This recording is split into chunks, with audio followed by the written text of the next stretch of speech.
தம்பி, வெளியே தலை காட்டிடாத. விக்ரமனிடம் தாய் சிறுத்தை சொன்ன அந்த வார்த்தைகள் அம்பலமான பகீர் உண்மை.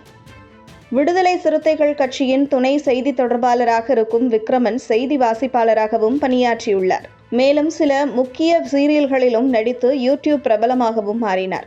அதனைத் தொடர்ந்து தனியார் தொலைக்காட்சி நிறுவனம் நடத்திய பிக் பாஸ் நிகழ்ச்சியில் கடந்த சீசனில் கலந்து கொண்டு பிரபலமானார். விக்ரமன் இவர் மீது கடந்த சில மாதங்களுக்கு முன்பு பெண் ஒருவர் பகிரங்க குற்றச்சாட்டை முன்வைத்தார். அதாவது, சென்னை உயர்நீதிமன்றத்தின் வழக்கறிஞராகவும் லண்டனில் தற்பொழுது ஆய்வு பட்டம் மேற்கொண்டு வருபவராகவும் உள்ள பெண் சென்னை காவல் ஆணையர் அலுவலகத்தில் சமீபத்தில் புகார் ஒன்றை அளித்துள்ளார். அந்த புகாரில் விடுதலை சிறுத்தை கட்சியின் மாநில இணை செய்தி தொடர்பாளரும் பிக்பாஸ் நிகழ்ச்சியின் மூலம் பிரபலமான விக்ரமன் தனக்கு சமூக வலைதளம் மூலம் பழக்கமானவர். காலப்போக்கில் நாங்கள் மிகவும் நெருக்கமானவர்களாக மாறினோம். அதனைத் தொடர்ந்து அவர் என்னை காதலிப்பதாகவும் திருமணம் செய்ய தயாராக இருப்பதாகவும் ஆசை வார்த்தைகளை கூறினார். இப்படி ஆசை வார்த்தைகளை கூறியே படிப்படியாக என்னிடம் கிட்டத்தட்ட 13 லட்சம் ரூபாய் வரை பெற்றுக்கொண்டார். ரொக்கம் மட்டுமின்றி உயர் ரக லேப்டாப் மற்றும் செல்போன் கூட வாங்கி கொடுத்துள்ளேன். இவை அனைத்தையும் என்னிடமிருந்து பெற்றுக்கொண்ட விக்ரமன் தற்போது என்னை கொஞ்சம் கொஞ்சமாக நிராகரித்து வருகிறார். திருமணம் செய்து கொள்ளாமல் ஏமாற்றியுள்ளார்.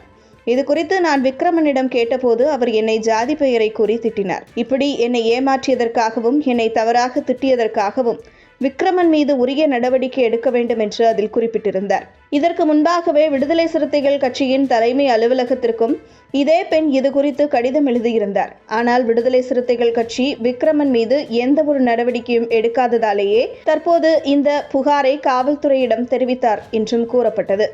இதனைத் தொடர்ந்து விக்ரமன் மீது நீதிமன்ற உத்தரவின் பேரில் 13 பிரிவுகளின் கீழ் காவல்துறை அதிகாரிகள் வழக்கு பதிவு செய்தனர்.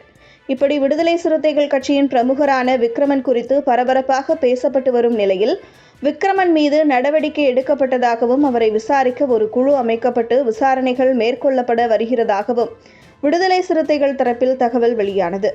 இதற்கடுத்து விக்ரமன் குறித்த எந்த தகவலும் வெளியிடப்படவில்லை. விடுதலை சிறுத்தைகள் தரப்பிலும் எந்த தகவலும் கொடுக்கப்படவில்லை. கடந்த சில மாதங்களாகவே இவர் தலைமறைவாக இருந்து வந்தார். பிக்பாஸ் நிகழ்ச்சியில் அறமே வெல்லும் என்ற முழக்கத்தை நிகழ்ச்சி முழுவதும் பேசிக் கொண்டிருந்த விக்ரமன் மீது பெண் ஒருவர் பரபரப்பு குற்றச்சாட்டை முன்வைத்ததும் அதனைத் தொடர்ந்து அவர் தலைமறைவாக இருந்து வந்ததும் தொடர் நியாயம் பேசி வருபவர்கள் ஆனால் அவர்கள் மீது புகார் தெரிவிக்கப்பட்டால் உடனடியாக தலைமறைவாகி விடுவார்கள். இதுதான் இடதுசாரிகளின் வழக்கம் என்று சமூக வலைதளங்களில் விமர்சனங்கள் முன்வைக்கப்பட்டது. இதனைத் தொடர்ந்து நேற்று முன்தினம் தன் மீது பொய்யான புகாரை அப்பெண் கொடுத்ததாக சென்னை காவல் ஆணையர் அலுவலகத்தில் விடுதலை சிறுத்தைகளின் செய்தி தொடர்பாளர் விக்ரமன் ஆஜராகி விளக்கமளித்துள்ளார். ஆனாலும் பொதுவெளியில் விக்ரமன் சில நாட்கள் தலை காட்ட வேண்டாம், இது தேர்தல் நேரம் என விசிக தரப்பில் இருந்து கூறப்பட்டதாகவும் வேறு சில தகவல்கள் கசிந்துள்ளன.